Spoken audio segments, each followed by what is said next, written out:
Hey, I'm Matt Hudgens, and he's Dave Mulvaney, and this is Profitability MD. Dave, how you doing today, buddy? I'm great, Matt. How about you? I'm good. It's a beautiful fall day out here. I'm loving life. It is a beautiful day today. Episode 147. It's about your time, stupid. So it used to be this thing, it's the economy, stupid.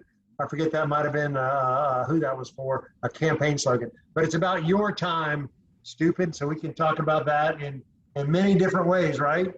It's about time, like it's about time you caught on. It's about your time, you control your time. We've talked about some of this stuff in the past. It's just come up a lot lately for both of it, seems like in the last week or so. So where to start? Well, let's start where I think I'll just use it where I get offended. If I make an appointment with somebody, and they're that person who's notoriously never going to make that appointment, okay? What that person is saying is that whatever happens in their life is more important than me, or in the case of it's you or whoever. Right. And so what happens is, if you're the type of person that's who always disrespects other people's time, it's affecting your success. Because first of all, you don't respect your own time. It requires you to not respect your own time, to not respect someone else's, because we all live on these, right? These calendars. Yeah. And so if something's on my calendar, I am religiously on time to whatever's in that thing. And which also requires me to put vacations, dates, like dates with my wife. All of those things are on my calendar. Why?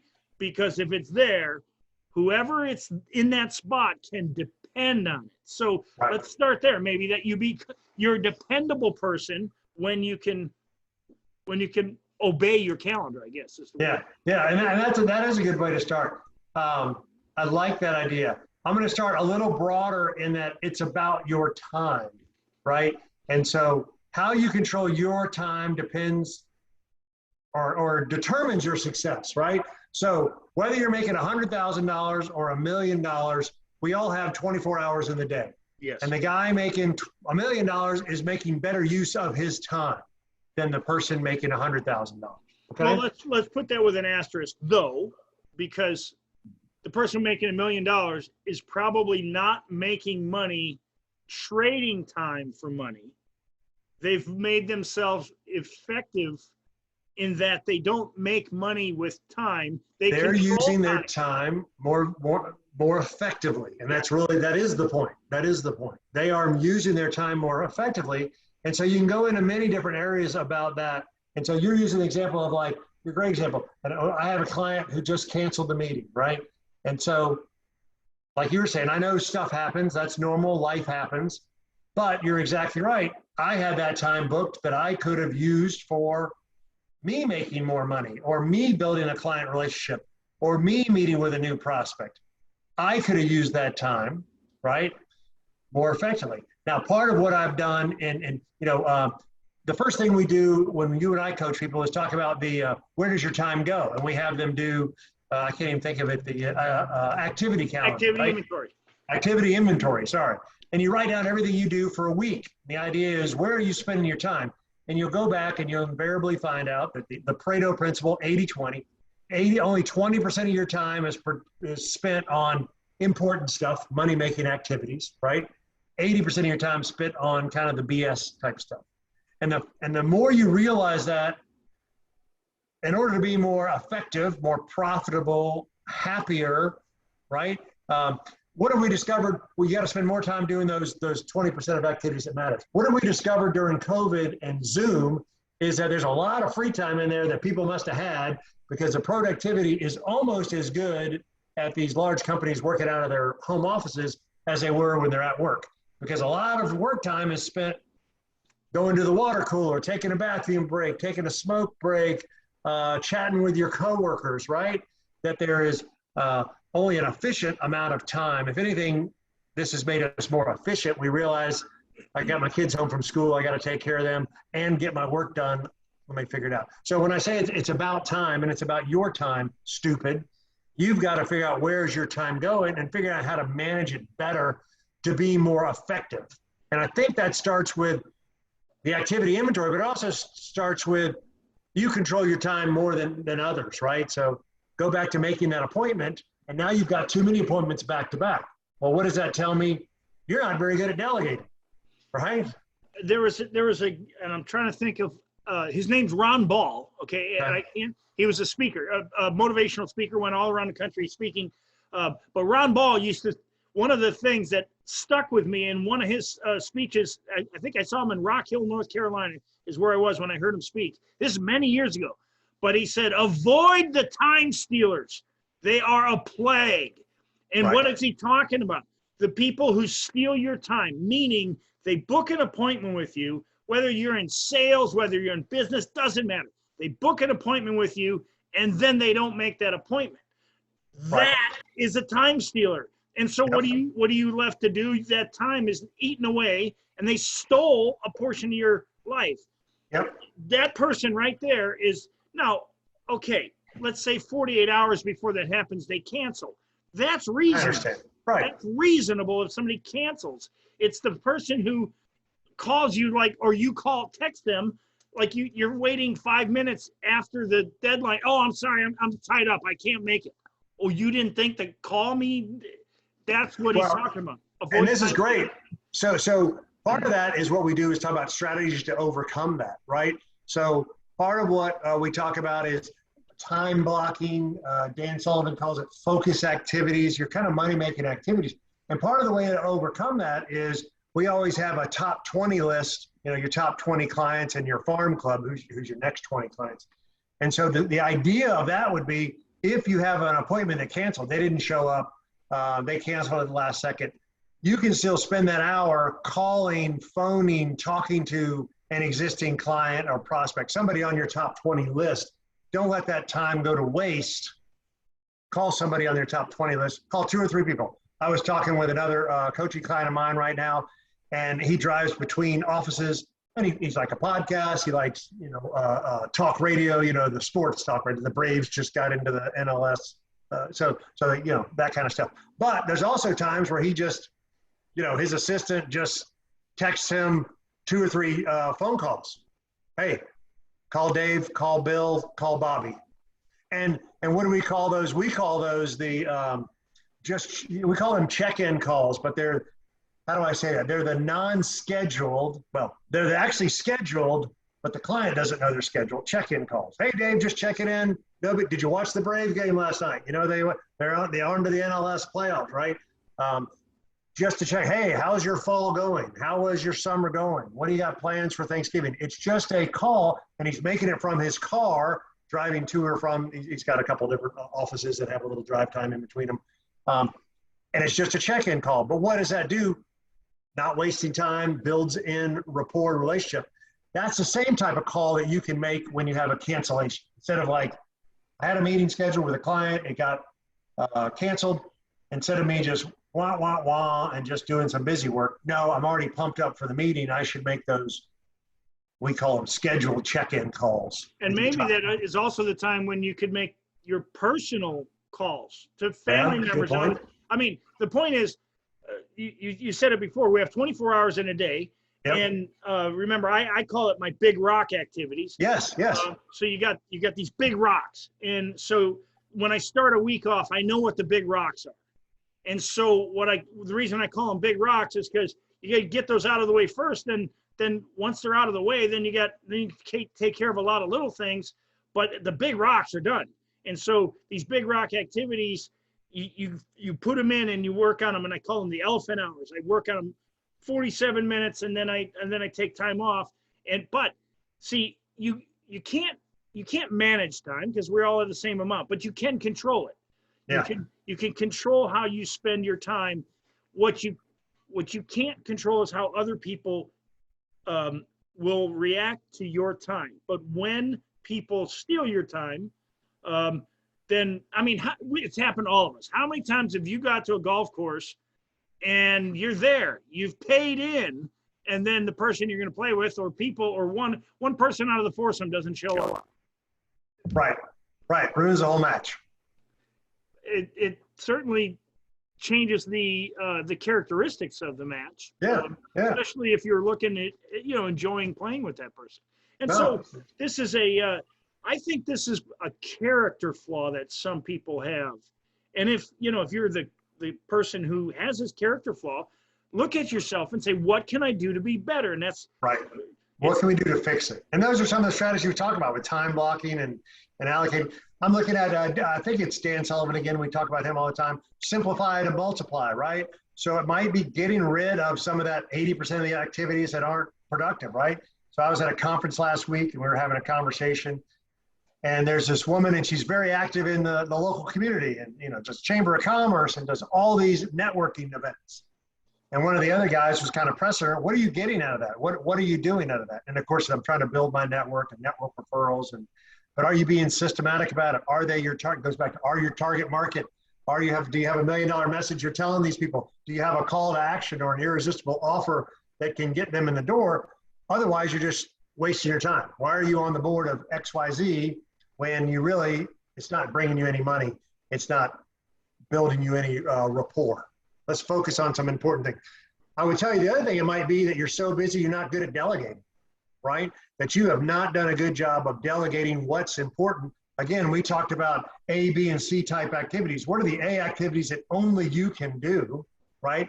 But there are B and C type stuff, scheduling phone calls, scheduling appointments. Somebody else can do that for you, right? We call that the $10, $20 an hour type stuff. Now, the $1,000 hour is you servicing the client, is you closing the deal.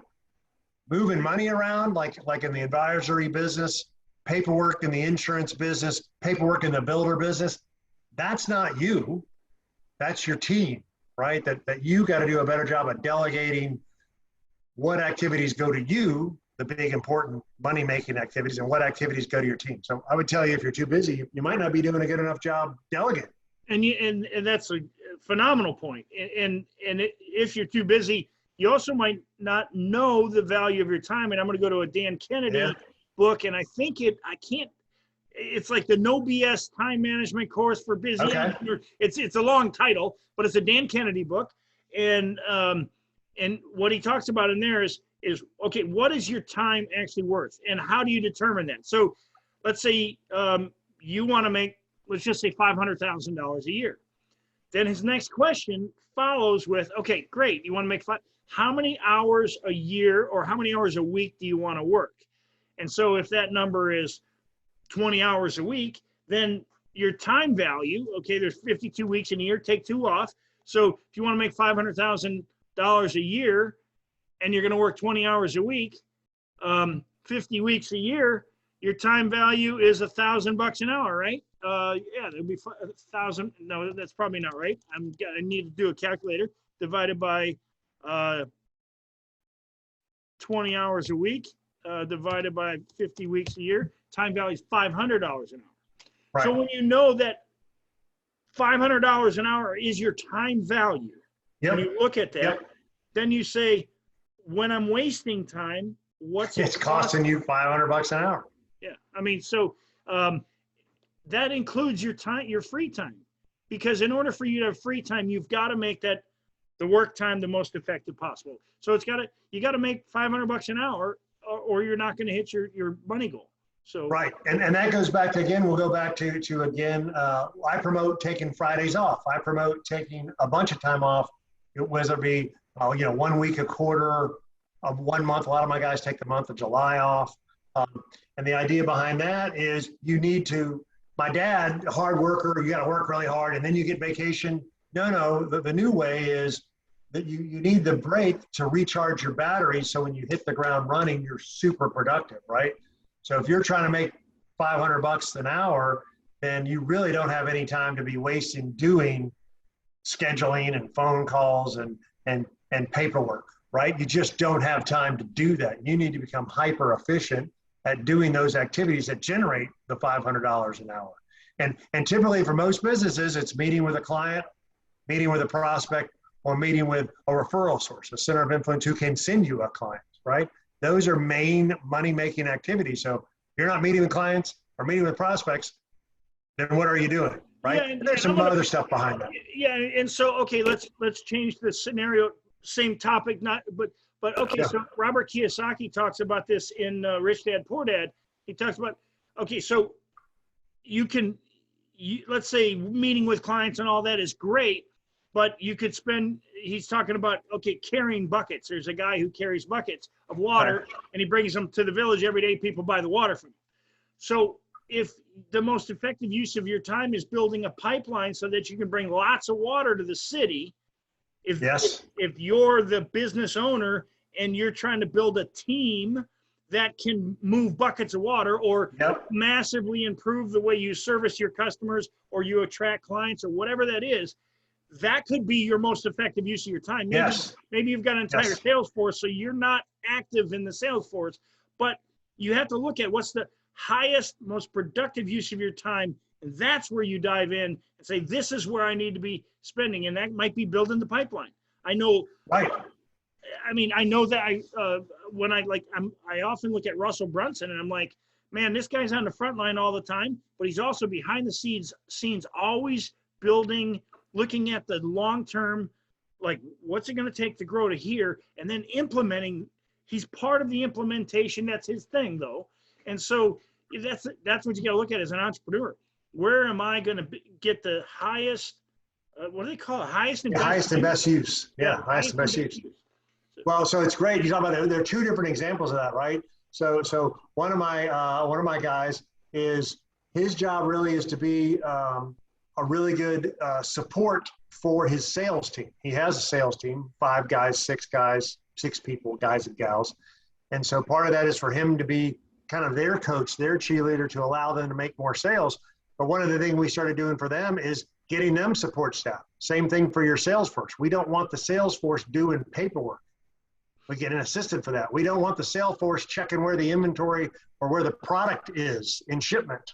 Because you get that question all the time. Hey, Dave, I ordered that XYZ from you. Where is it? Well, let me go find that. That's not your salesperson's job. That's the assistant's job to go find it and track it down, right? Because we wanted to free up more time for the salespeople to make sales and establish and continue building rapport and relationships, right? So it could be your highest and best use is supporting your sales team by allowing them to do more of their stuff.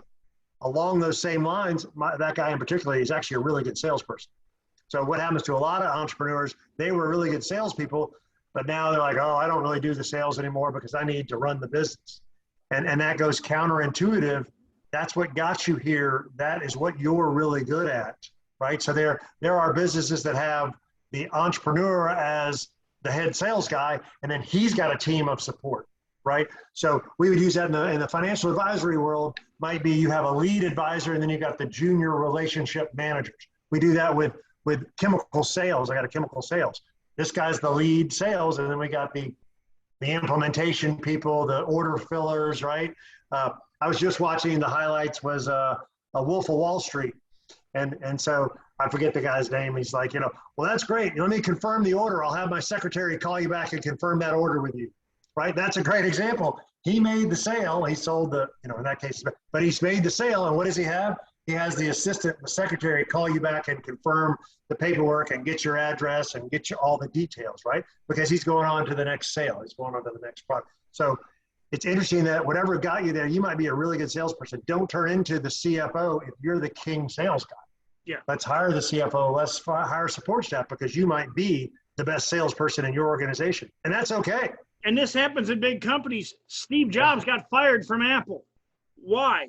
Because he moved into a CEO position and he sucked at it. But when he came back to Apple, where did they put him? On the front line, out preaching the Apple story as their chief spokesperson, salesperson, because that's what he was, and the company skyrocketed. So, and I would say this: if you have a commission sales force or a where I often, a lot of companies who have commission-based sales force, like even straight commission, they tend to not think of them like, well, why should I get them support people? Well, because they are still your salespeople, and if you provide them the support, so they're not in binding presentations, and they're not there doing the graphic design of the presentations, all those support things. They're focused on making appointments, going out there, banging on the doors, presenting the message, because that's what we talk about, your $1 million message. when you have a sales force, they're the presenters of that message. Don't you want them focused on that instead of doing activities that are like completely taking them away from that are demoralizing them? I mean, this is what we're talking about. Draining their energy. Yeah. It's about your time, and if you want to be effective with your time, make the people around you as effective. Right. And here's a great example. We this is the ideal, right? You got to get there. And so wouldn't you like it if you as the owner or the salesperson or your sales team, they just showed up on a Tuesday morning and their schedule was set, right? They have whatever, a 10, 12, 2, and a 4 o'clock. All right. Those meetings are set. Existing clients, a new prospect, whatever they are. And oh, by the way, the meeting agenda already set. The sales presentation already put together. The client review meeting already put together. The agenda. Follow-up confirmations already done. Already done, right? So the guy, you just show up on Tuesday morning. Your sales guy just shows up on Tuesday morning, and everything is done. And all they're doing is going in there, doing their what they're good at. They're doing the sale. They're doing the client service. They're doing the relationship building, and boom, they debrief. They move on to the next meeting. Debrief and move on to the next. That is what we mean about being hyper productive. What if you had 6 new business meetings back to back to back to back, right? What if you had 6 client relationship meetings back to back to back to back, right? You can do that when you have the systems and processes and the delegation set up. Makes you hyper productive. Now you might need Monday off, right, to recharge the battery, or Monday off to prepare for Tuesday's meetings. Totally fine. Totally fine. But that day is that $500 per hour day that you're talking about, and you're just meeting after meeting after meeting, and then tomorrow. And so we do this thing, talk about a time blocking, where that's literally how a lot of times we suggest. It's Monday is kind of what Dan Sullivan calls the buffer day, homework, prep, whatever you want to call it. And then Tuesday, Wednesday, Thursday, meeting days, meeting day, meeting days. And then Friday is kind of the debrief and the follow-up to get going for next week, right? That's one way to do it. I have other guys that do it every other day, right? We prep for tomorrow's meeting, meeting. Wednesday, we recover and do the follow-up and prep for the Thursday. And then Thursday is meeting. And then Friday is recovering and prep and the follow-up and the homework generated from the meetings earlier in the week. Any way to do it, but the point is controlling the time, right? We have dentists. So I was talking to a dentist last night. He starts early, 7:30, but he's done at 4, right? I got dentists to do the other way. That they'll help. They want the 7 o'clock appointments because they want the people coming home from work, right? The 7:30 appointments are the ones going into work. But you can't do both, right? You can't. I don't want you working 7:30 to 7:30, right? But you could alternate every other day, and then you have those appointments that you would point your calendar to. You could split it up with an associate. You're working in the morning, the associate's the evening, and you switch it up, right? But you're controlling the time. You're controlling the schedule. And I'll just go back to dentists and doctors. You control the schedule. I've never had called my doctor up and say, hey, I'm kind of busy this week. Can I see you Sunday at 10 a.m.? I think the answer is no, right? My dentist isn't going to do that. My doctor's not going to do that. Yet a lot of times us as business owners is like, oh, whatever you say, Mr. Client or Mr. Prospect, I'll do whatever you want. Baloney. You only meet with clients on Tuesday, Wednesday, Thursday. You can make an exception. There's always an exception. I understand that. But my point is, when you start controlling the time, people tend to kind of match up with that. They'll let you control that. And then it shows them you value your own time as well. When you set the schedule, I mean, I'm going to use an example.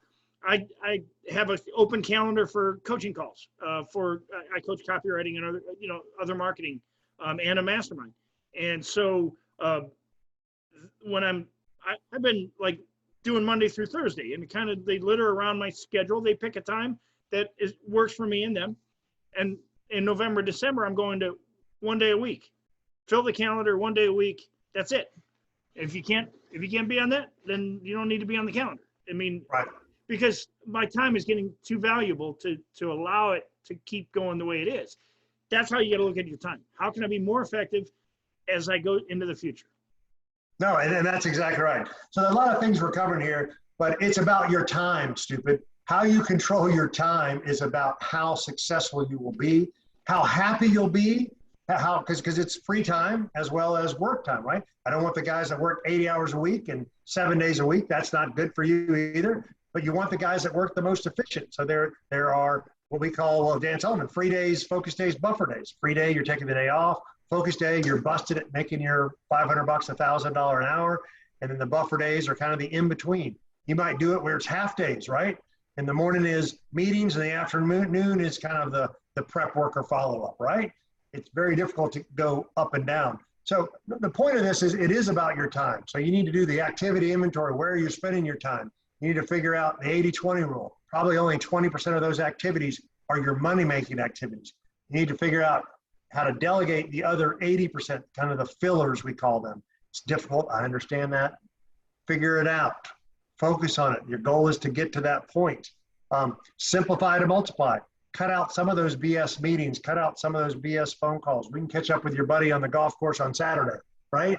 We can see him at the Georgia football game, the Florida football game on Saturday, and catch up there, right? You can text him on the way home, right? We're not texting, driving, call on the phone call. So get out of your own way. Simplify to multiply, control your time, activity inventory, 80-20 rule. What are the 20% of the activities that are 80% of your results? It happens for all of us. It's how you manage your time. The more effectively you manage your time as a business owner, the more successful you will be. And you need to control your time, because if you don't control it, somebody else will, right? And the one thing about time is the most finite thing you have, because every minute that goes by, you'll never get that minute back. You'll never get it back. It's the most finite resource on the planet. You only have a certain amount of time in your life, and nobody looks back on their deathbed and says, "I wish I worked more." That's exactly right. That's exactly right. So, I mean, this is about being effective so you can earn what you can and enjoy your life. It's the time off. That's why you work, is so you can enjoy the time off. So, that's exactly right. Again, this kind of stuff we talk about in our mastermind and our group coaching program. Matt at profitabilitymd.com, Dave at profitabilitymd.com. Time is the most important commodity. Time is the most precious commodity. You have to manage your time as a business owner, as an entrepreneur, both to recharge the battery and to be productive and effective. That's the kind of stuff we talk about. We've done it. You've done it. Other business owners have done it. Learn from the collective on how to manage your time better. That's the kind of stuff we talk about. Our irresistible offer, or we help business owners find $50,000, $75,000, $100,000 without spending $1 more in advertising or marketing.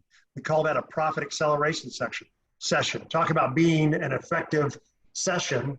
We're trying to uncover the money for you. How do we know that? Because we have checklists. We've done this for years. We know where the gaps are. We call them the profit gaps, the opportunity gaps, because we know what the best in class are doing and where you're slacking off versus the best in class, and how to fill up those gaps. That's our profit acceleration session. If you want one of those, Matt at profitabilitymd.com, Dave at profitabilitymd.com. This is what we do. We help entrepreneurs reach their potential, right? It all starts with time. It's all about your time. It's all about managing your time. That's how you reach your full potential. I want your full amount of potential and you're working. I want your full amount of potential when you're taking time off. That's how you become a successful entrepreneur. Awesome. Well, Good Matt, stuff, you can find us at profitabilitymd.com, and you can find us on YouTube, on any place you listen to your podcast at Profitability MD. Great show. Perfect, man. See you, buddy. Bye.